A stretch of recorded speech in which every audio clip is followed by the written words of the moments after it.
MIDI and modeling has been around for 20 years or so. What's new is, with the Blackbird, we have a hollow neck and we have a consistent material.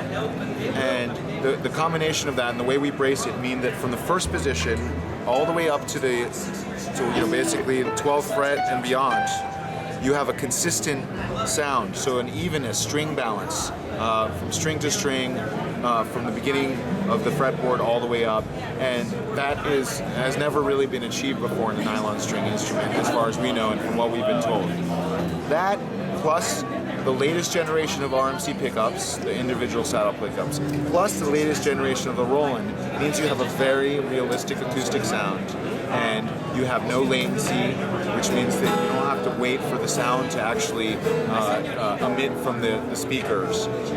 And now, basically, all this MIDI stuff has become real. It's no longer something that the leading edge do. And as the makers of the most appropriate acoustic guitar for MIDI, this is something we're really interested in pursuing, and hope that other people are as well. This is now going from the 6 pickups here, each one fed individually out through an 8-pin jack right here, which then goes individually to the RMC Polydrive 2 preamp.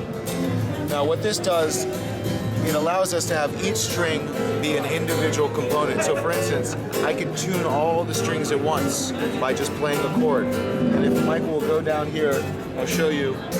That's the tuner mode.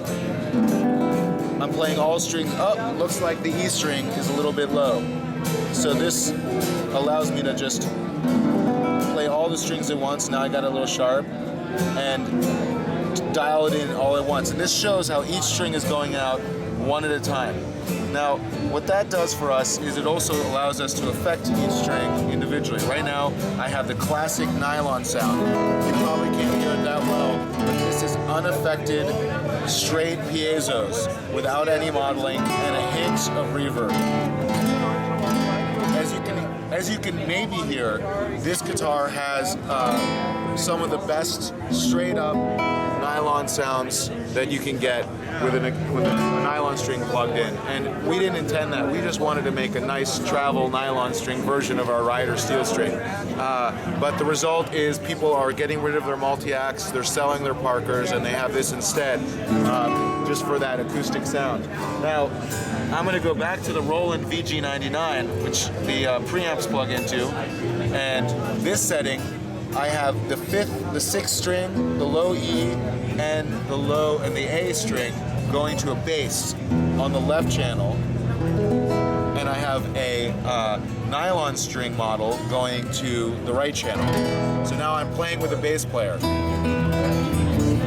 So you can hear how that sounds. It's really nice and low and very realistic, and something the audience may not even know, or whoever you're playing for, even yourself if you're recording, but it's something I've always dreamed about because I got the thumb moving here, and it's actually giving me a real nice low bass. And you can of course double it with the classical sound and the bass sound together. So that's a really great application for me. Now you can get really funky and do something like a Bootsy Collins bass if you want to really go bass.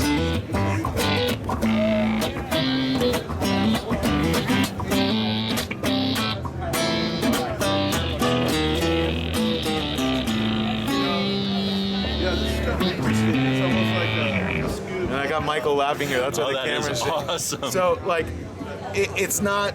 Now it becomes anything you want it to be. This is an acoustic guitar. It's a travel guitar with a real, setup like a normal guitar, full scale and everything. That can also be a Bootsy Collins bass.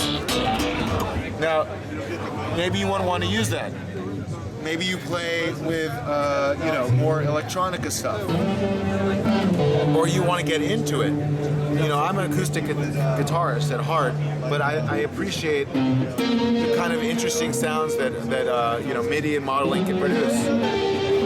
I have no latency, none of the things that MIDI used to have, and a real,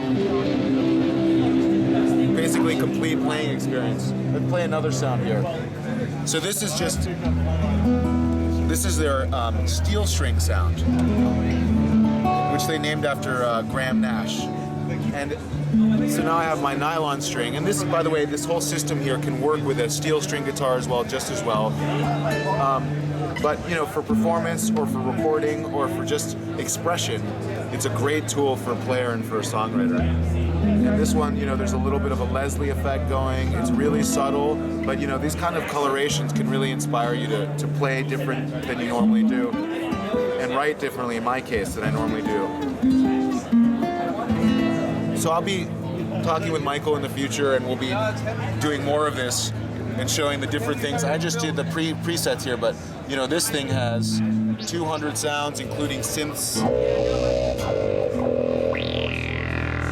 I mean, that's just absolutely insane sounding, and maybe not appropriate for you, but maybe you'd rather do an acoustic sound. And so you can go to the acoustic section here,